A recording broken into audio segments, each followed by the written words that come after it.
All right, mga kababayan, mga kaibigan, mga katokis at mga kapots. Welcome po muli dito sa Simply Talkies Vlog. Tayo po ay magbibigay ng maiksing komento, opinyon at reaksyon sa mga mainit na usaping politika sa ating bansa. Once again, shout out po lahat sa inyo. May God bless us all. May God bless our country, the Philippines. May God bless the Marcos administration and protect it from the kampon ng kadiliman and their minions. So pag-usapan natin mga kababayan yung sinabi ng inyong talangkang anay na Vice Presidenteng Garapatang Pusit, no? Na sinasabi niya na yung pong i-roll out na 20 pesos per kilo ng bigas it's a little too late. No? So ganun din po meron pong balik diyan ang dalawang alyansa senador, lalong-lalo na itong dating senador na hindi kumuha ng PDAP o nangurakot. Ayon po sa kanya 'yon, no? Meron po siyang sinabi diyan tungkol sa sinasabing too late, no?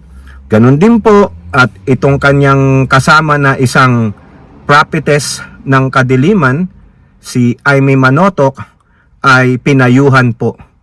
Pinayuhan ng kapwa niya prophetess ng kadiliman. Itong dalawang leader ng kampon ng kadiliman, itong si Garapatang Anay na talangkang utak na si Sara Putit Duterte at si Aimee Manotoc. Okay?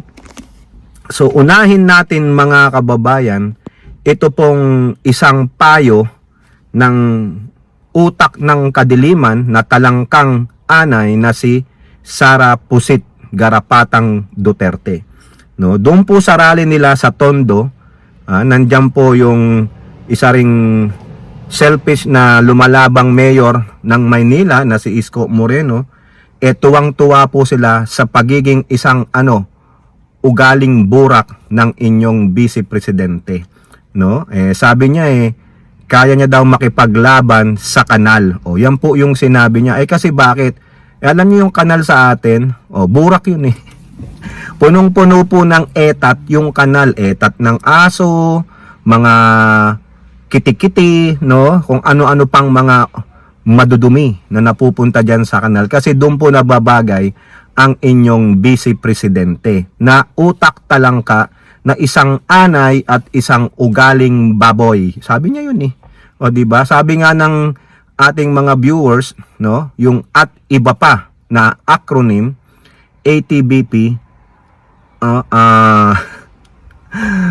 ang tangang Vice Presidente. Di ba? BP Sara Zimmerman Duterte Carpio, at iba pa. Ano yung at iba pa? Yung iba kasi, sabi nyo, Juan Tamad, MD, Maria Makiling, RN, di ba? Si Sara Duterte. Vice President Sara Zimmerman Duterte Garapatang Anay Carpio, ang talipandas na Vice Presidente. Ang taeng Vice Presidente. Di ba? Meron siyang ganun yung moniker niya sa dulo. MD, kala nyo medical doctor. Registered nurse yung RN. Yung iba pa, PhD, may mga ganun. Siya, ATBP. Ang taeng Vice Presidente. Di ba? Doon po sa rally nila sa Tondo, diyan sa lugar ng District 1, no? Kasi may binira-bira po siya diyan na mambabatas ng District 1. Yung sinabihan niyang kaya niyang dalin yung away sa kanal. Kasi nga, tae siya. Kaya hanggang kanal yung kaya niya. Dalin nyo na sa Burak, no? Igalin nyo na sa Inodoro, sa Suwer, yung mga kandidato niya, yung mga PDP niya. Kaya po yan ganyan, Meron po kasing nilabas na article ang Rappler. So next time na yon, no? Meron tayong ilalahad diyan dahil nabasa natin sa Rappler. Ang ganda po no? Talagang itong babaeng tae na Vice Presidente ay pumupunta sa lugar ng mga nag-impeach sa kanya. Gumaganti po siya. So gusto niyo yan? Gusto niyong maging presidente ng bansa yan? nako, lalong dadanak ang dugong Pilipino sa kalye. Dahil siya po ay mapaghiganti. Kaya nga tae. Ang personalidad nito, tae. Wala pong alam gawin ito, walang masabing plataforma, kundi paghihigante. O di ba may video diyan mga kababayan, no? Na sumisigaw po yung mga nandong mga audience sa rally na yun ng Marcos pa rin. Marcos pa rin. O meron po yun, no? Baka ipakita natin sa LS natin yon. Marcos pa rin. Pumunta ka sa Tondo, mga Marcos loyalist ang nandyan, majority. Tapos sinisiraan mo ang Pangulong Marcos. O di nakatikim ka, pati si Amy Marcos. So anong sabi niya kay Amy Marcos, mga kababayan? Ayan po, sa quote card ng News 5. Ma'am, ang advice ko lang talaga sa'yo, sa panahon na ito at sa darating na mga araw, ay magpalit ka na ng apelyido mo. Ay tama naman yun. Ako po, okay po ako doon. Hindi po ako, uy, wag. Anak yan ni Apo Lakay at ni Lola Meldy. No, agree na po. Dahil ito pong si Amy Manotoc, ginagamit lang yung pangalang Marcos for her own benefit. No? Sabi niya, Marcos ako, iboto nyo ako. Ang gawin nyo po dyan kay Amy Manotoc, itulad nyo kay FLM. O, di ba, kumandidato yan dati, hindi naman nanalo. Ganun po, wag nyo pong pansinin yung last name yan. Wala nang ibang Marcos, kundi si Pangulong Bongbong lang at si Madam Irene. O, ayun lang po. No? Tapos, ang ginawa naman ni Amy, nung sinabi ni Garapatang Anay na talangkang utak, no? Ang taing vice presidente, sinabi niya, ay, Romualdez pala yung middle name mo. O yun, ang ginawa daw ni Amy, nag-ekes na lang. Oo, hindi man lang pumalag kundi nangiti pa ang gaga. Nakipag-appear pa siya nung sinabing palitan na nating tong silko na Office of the Vice President. Ang ipalit daw ay yung ano ng presidente. O ba't di mo subukan? Try it. Try it para malaman natin. Pwede kang makasuhan impersonating the President of the Philippines. Ginamit nyo pa ang seal ng presidente. Oh, why not try? Talagang makikita nyo ambisyosang tae, no? Oh, ugaling burak ang personalidad nito. Buti nga pinalagang kayo ng mga Marcos loyalist. Mabuti nga sa inyo, nararapat lang 'yan. Ito namang si Amy Manotoc, no? Hindi nakagalang-galang ito kasi tahasan niya ng binabastos, no? Winawalang hiya ang administrasyon ng kanyang kapatid sa pagkampi dito sa taong gustong patayin ang kanyang kapatid, ang kanyang hipag, ang kanyang pinsan. O, di ba? At silang dalawa ang tandem sa pagiging kampon ng kadiliman. O, yun ang sabi ni Chis Escudero, O now, punta naman tayo dito sa sinasabi niyang yung 20 pesos na bigas ay kaduda-duda. At it's too late. Little too late. At nag-aano siya na bakit daw itong panahon ng eleksyon ilalabas yan. Dapat nilabas nyo na kasi yan daw po ay campaign promise ng Pangulo. Dapat nilabas nyo na yan, no? Mga siguro 6 months o 3 months pa lang pagkaupo ng Pangulo, ibinigay nyo na. Kasi campaign promise yan bakit hindi mo tanungin si Cayetano? Ano yung pangako niya? Bakit hindi mo tanungin si Robin Padilla? Ano ang campaign promise niya? At higit sa lahat, bakit hindi mo tanungin ang tatay mo? Ano ang campaign promise mo? At ikaw, ano ang campaign promise mo? O Pangulong Marcos, ako ang kunin mong vice presidente dahil tutulungan kita. O ano nangyari? Ano nangyari mga kababayan? Hindi lang pagtulong, walang pagtulong ang ginawa niya. Kundi nag-quit pa siya sa posisyon na binigay sa kanya ng Pangulo na pinagkatiwalaan siya. Yung pala, puro anomalya ang ginawa niya. Di ba? Ngayon, dahil doon, pwede siyang ma-impeach. May impeachment trial nga na darating. Kaya ang ginagawa niya, paninira. Wala siyang mabuting maipakita na halimbawa na ginampanan niya. Wala siyang masasabing ano ang plataforma ng Duterte 10+2. Gaya-gaya lang kayo? O anong sabi ni Panort? Ano daw siya ng yung death penalty? Ipapaunla rin nilang edukasyon. Paano? Marami na ang nagtry. Anong bagong pamamaraan ang gagawin ninyo? Mai-implement nyo ba ang death penalty? Ang dami ng sumubok niyan. O, di po ba? Ano pang bagong gagawin ninyo? Wala.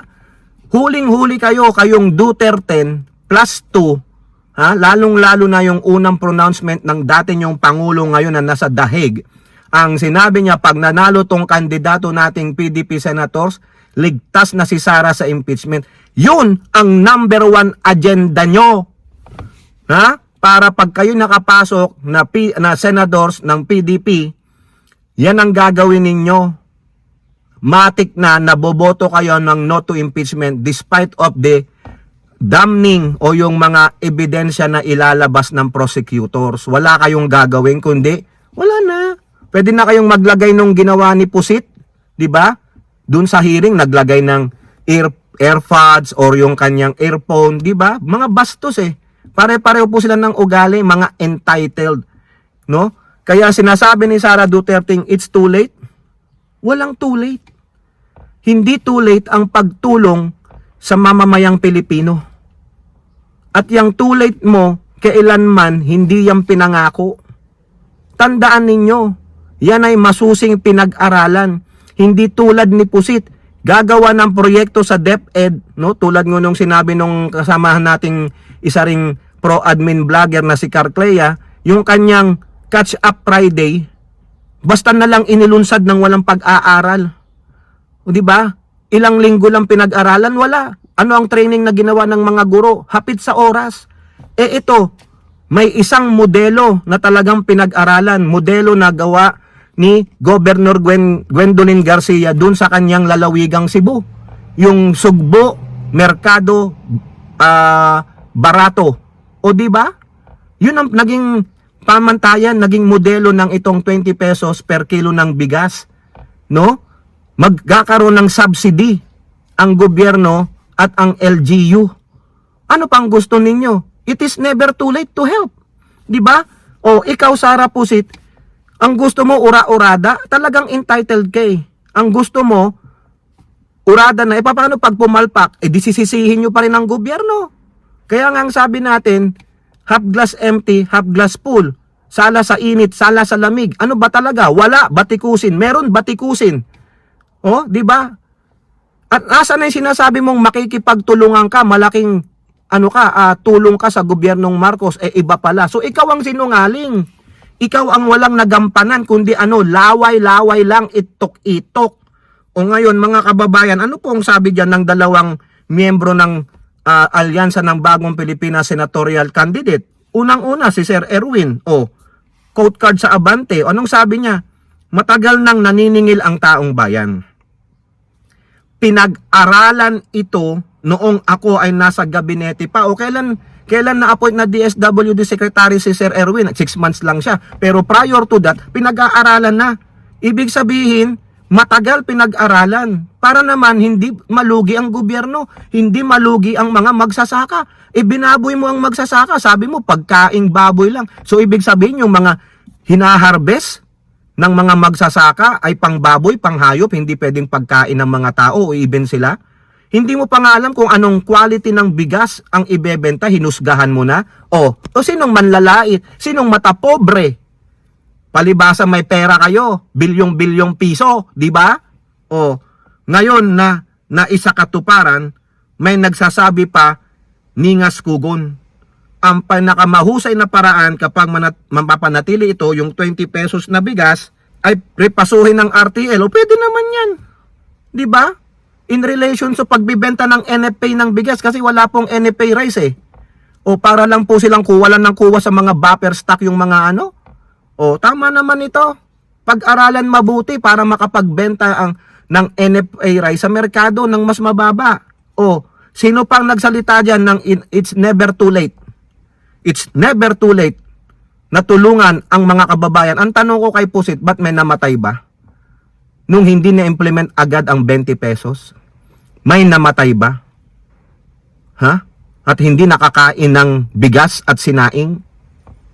Yun nga pinakita kong video ng isang tricycle driver, sabi niya malaking tulong po yan. Kung yung 33 pesos na dati naming binibili ay ibibenta ng 20, may 13 pesos kami, pambili na ng ulam, sardinas. Di ba? o kung ano, maski na ilang pirasong galunggong. O di ba? Ganon, positive.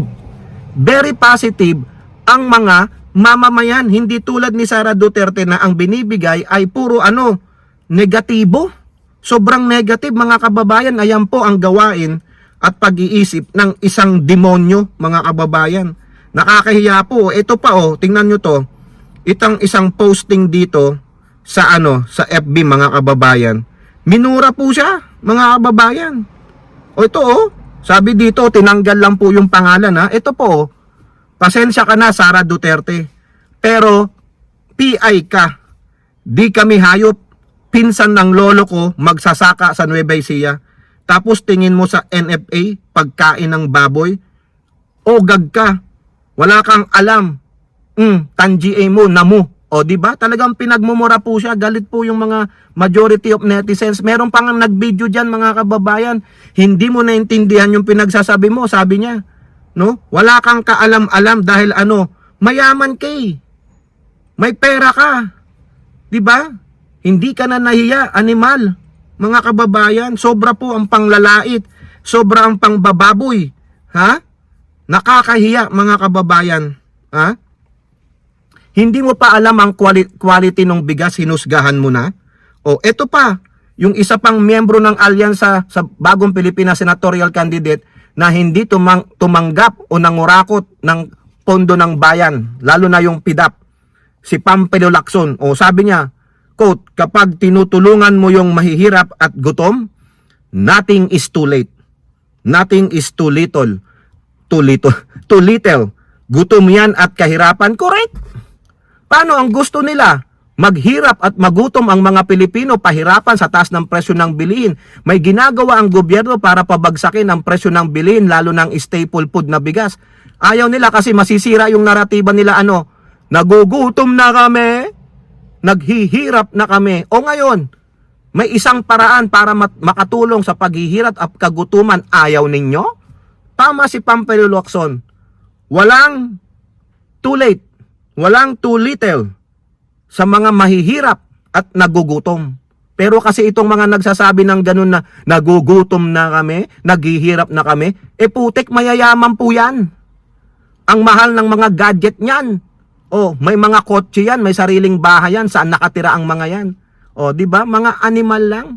Kaya, sa totoo lang mga kababayan, huwag nyo pong iboto yung mga inendorso ni Digong at ni Sara, garapatang anay na talangkang utak, ang taing vice presidente ng mga PDP senators kasama si Villar at Amy Manotoc. Kayo po, ano pong inyong masasabi? Comment down below and don't forget to like and share. Hope to see you on the next videos. Bye-bye. God bless.